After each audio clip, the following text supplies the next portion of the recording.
అందరికీ సంక్రాంతి శుభాకాంక్షలు అండి. ఇక్కడికి వచ్చిన వాళ్ళందరికీ కూడా ఈ సినిమాని ఇంత బాగా ఆదరించిన ప్రతి ప్రేక్షకుడికి అందరికీ కూడా చాలా చాలా చాలా థ్యాంక్స్ అండి. ఎందుకంటే ఇది నాకు కొంచెం స్పెషల్, నాకైతే స్పెషల్ సంక్రాంతి. ఎందుకంటే ఈ సంక్రాంతికి నేను నలుగురిని నవ్వించే అవకాశం నాకు వచ్చింది ఈ సినిమాలోనేనండి. నిజంగా నాకు very happy Sankranti. Thank you తమ్ముడు. కిషోర్ని నేను ఎప్పుడు ఇంతకుముందు చిత్రలహరి అయ్యే చేసేటప్పుడు కిషోర్ని అంటూ ఉండేవాడిని, నీది రియల్ లైఫ్లో చాలా స్పాంటేనియస్. తనను కలిస్తే అరగంట మాట్లాడామంటే మనం ఆల్మోస్ట్ అరగంట కూడా నవ్వుతూనే ఉంటాం. అంత నీట్గా ప్రజెన్స్ ఆఫ్ మైండ్ ఉంటుంది. వేసే డైలాగులన్నీ కూడా మన అంత నీట్గానే ఎంటర్టైన్ చేస్తాయి. ఎక్కడ ఎవరిని హర్ట్ చేసేలా ఉండవు ఏమి. నాకు చాలా ఇష్టం తిన కామెడీ ఎందులో పెడతాడని. అలాగే ఇంకా రవి గారిది నాది అంటే చాలా కాలం నుంచి ఫ్రెండ్షిప్ అండి. The most original frank human being నేను చూసింది రవితేజ్ గారిని.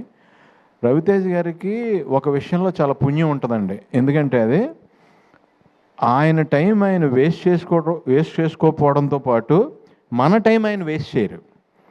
అది నాకు బాగా నచ్చింది. ఎందుకంటే ఒక 1 minute చెప్పే మ్యాటర్ని ఆయన అరగంట చెప్పరు, ఎప్పుడు ½ minute చెప్తారు. సో మన టైం కూడా బాగా సేవ్ అయింది కదండి. ఏమైనా సంపాదించగలం, టైం మళ్ళీ సంపాదించలేం కదా. అందు గురించి ఆ రకంగా చాలా థ్యాంక్స్ అన్నయ్య. అండ్ నేను ఎప్పుడైనా మా షూటింగ్ కాకుండా ఎప్పుడన్నా ఎవరినన్నా కలుద్దామంటే నేను కలిసేది ఆయనేనండి, రవితేజ్ గారిని. So most original human being. ఆయన ఎనర్జీ అయితే ఇంక ఇంపాసిబుల్ అండి, ఎవరిని టచ్ చేయలేం కూడా. 100 మంది ఉన్నా సరే ఆయన ఒకసారి ఏంట్రా అంటే ఇంకా అటే వెళ్ళిపోద్ది అంతే, ఇంకా అవుట్. అదేదో ఇంకా అది రాసే డైలాగులో కానీ ఇంకా అది ఏం చేయలేము. ఇంకా ఆయనకి సెంటిమెంట్ క్యారెక్టర్ ఇచ్చినా సరే అదే ఫ్లో వస్తుంది, ఏకంగా ఇంక డామినేట్ అయిపోద్ది అది. సో ఈ సినిమా నాకు భీమవరం నుంచి నా ఫ్రెండ్ వర్మన్ తను ఫోన్ చేసి చాలా కాలం తర్వాత నాకు ఫోన్ చేశాడు. తను సినిమా చూసిన వెంటనే ఫోన్ చేసి, అరే చాలా కాలం అయిందిరా నీ కామెడీ చూసి నేను ఎంజాయ్ చేసి ఫుల్ ఫిలిము విపరీతంగా నవ్వుకుని ఎంజాయ్ చేశానురా, నిజంగా కడుపు నిండిపోయిందిరా ఈ పండగకి, చాలా బాగా చేసావు అని నా ఫ్రెండ్స్ నుంచి కూడా నాకు మంచి అప్లాజ్ తెచ్చిన సినిమా అండి. అలాగే సుధాకర్ గారు, మీరు అందరూ ఇప్పుడు చూశారు కదా సుధాకర్ గారు ఎంత ప్యూరో. మీకు ఇంకోటి ఏంటంటే చెప్పేశారు వెంటనే, ఆయన చేయి కూడా చూపించారు. సో అంత ప్యూరెస్ట్ ప్రొడ్యూసర్ మాకు ఆయన. మీకు ఎప్పుడు బాగా డబ్బులు రావాలని మనస్ఫూర్తిగా కోరుకుంటాను సార్, పేరు డబ్బు రావాలని. అలాగే అనయ్య, మీరు అంటే ఇప్పుడు ఇందాక నేను ఇక్కడ కనపడినప్పుడు, ఇక్కడ కెమెరా నా మీదకి వచ్చినప్పుడు ఇక్కడ కనపడినప్పుడు నన్ను చూసుకుని నాకు అర్థమైందండి అన్నయ్య, మీరు సినిమాలో నాకు ఎంత బాగా లైటింగ్ చేశారో. అంత శ్రమ తీసుకుని నా మీద 4 లైట్లు ఎక్కువ వేశారు. ఇక్కడ కామన్గా పెట్టారు కాబట్టి నేను అంత గ్లోగా కనపడలేదు. సో చాలా థ్యాంక్స్ అన్నయ్య. ఈ సినిమాలో నేను కొత్త షాట్ ఒకటి మీరు చూశాను. నేను చాలా కాలం ట్రావెల్ అయ్యాను మీతో. రవితేజ్ గారు ఒక సిచ్యువేషన్లో తల తిరిగిపోద్దంటే ఆయనతో పాటు లొకేషన్ కూడా తిరిగింది.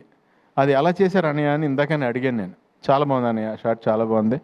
ఇంకా ప్రకాష్ గారి గురించి చెప్పక్కర్లేదు మనం.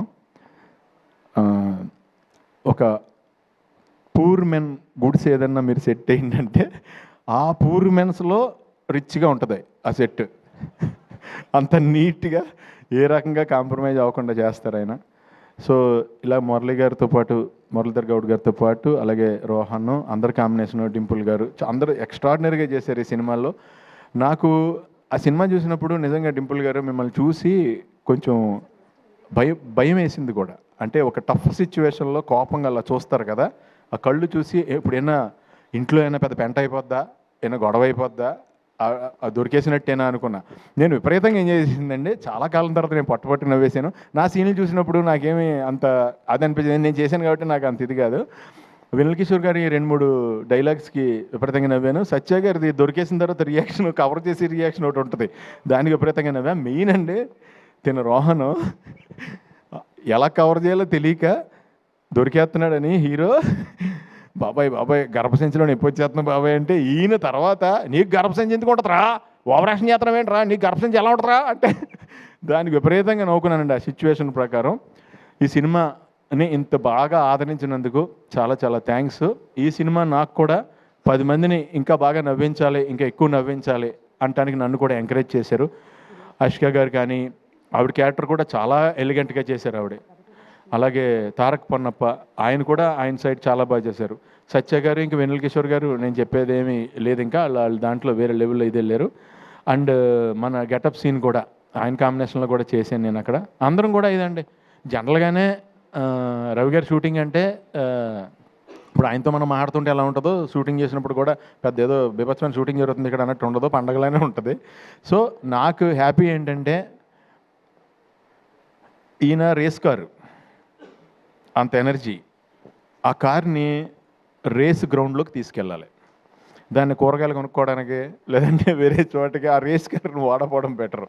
నువ్వు కరెక్ట్గా ఫ్యామిలీ రేస్లో పెట్టి ఆ రేస్లో విన్ అయ్యేవు తమ్ముడు. All the best, wishing you all success for ever. All the best అండి అందరికీ, మీ అందరికీ కూడా పేరు పేరున ఆల్ ద బెస్ట్. ఎవరన్నా మర్చిపోయి ఉంటే నన్ను క్షమించండి. Thank you so much. Thank you Sunil గారు. స్టేజ్ మీదే ఉండవలసిందిగా రిక్వెస్ట్ చేస్తున్నాం అండి. మరి ఇంతకుముందు కింద మిస్ అయిపోయింది ఆ క్వశ్చన్. మరి అందరూ మమ్మల్ని అడిగావు, సునీల్ గారిని అడగకపోతే ఎలా అంటున్నారు. మరి మీకు కూడా అంతర్ముఖ శత్రువు ఉంటుంది కదా, ఏ విషయంలో టెంప్ట్ చేస్తుంది మిమ్మల్ని బాగా? ప్రతి విషయంలోనేనండి నా లైఫ్లో. నేను ఎప్పుడు ఓ ఫుడ్ చూస్తే ఇమీడియట్గా తినేద్దాం అనుకుంటా. ఓకే. విపరీతం ఆపుకోలేను నేను, ఫుడ్ తినకుండా ఉండలేను. నాదే కాదు పక్క వాళ్ళది కూడా తినేద్దాం అనుకుంటాను అనమాట నేను. సో దాంట్లో ఈయన చెప్పినట్టు సినిమా ఎండింగ్ మెసేజ్ చెప్పారు, మరి ఈయన ద్వారా ఆయన చెప్పించారు, ఈయన చెప్పారు అది. అవును. మనలో సెకండ్ ఒకడు ఉంటాడు చూడండి, ఎస్, వాడిని వినటం స్టార్ట్ అయ్యాకనే నేను సన్నబడ్డా. ఆ టెంప్టింగ్ని కట్ చేశారు. వాడిని ఎక్కువ వినేయటం వల్ల నాకు ఈ మధ్యన ఏమైందంటే నన్ను బాగా చీట్ చేస్తుంది ఏంటో నాకు అర్థమైపోయింది నా లైఫ్లో. నా కళ్ళు నన్ను ఎప్పుడు చీట్ చేస్తున్నాయి, అందు గురించని కళ్ళు చెప్పేది నమ్మకుండా ఆయన చెప్పారు చూడండి, సెకండ్ పర్సన్ మనలో ఒకడు ఉంటాడు చూడండి, మనకి రియల్గా జాగ్రత్త చెప్పాడు, ఆయన వింటాం మొదలెట్టాను ఈ మధ్యన. ఓకే, అక్కడైతే బ్యాడ్ పర్సన్ అనమాట, ఇక్కడ ఈయన లోపల ఉన్న పర్సన్ గుడ్ పర్సన్. అది సంగతి మొత్తానికి అర్థమైంది. అంటే ఏం లేదండి, మనకి ఏదైతే సుఖం ఇద్దాం అనుకుంటాడో వాడు ఆల్వేస్ బ్యాడ్ పర్సన్ నాకు, నాలో ఉన్నాడు. కరెక్ట్. ఒకడు ఎవడైతే నాకు ఏదైతే నన్ను కష్టపెడదామని ట్రై చేస్తున్నాడో వాడే నాకు పేరు తెచ్చాడు, ఆడే నాకు good person. Wow, wonderful wonderful. Thank you so much Sunil గారు.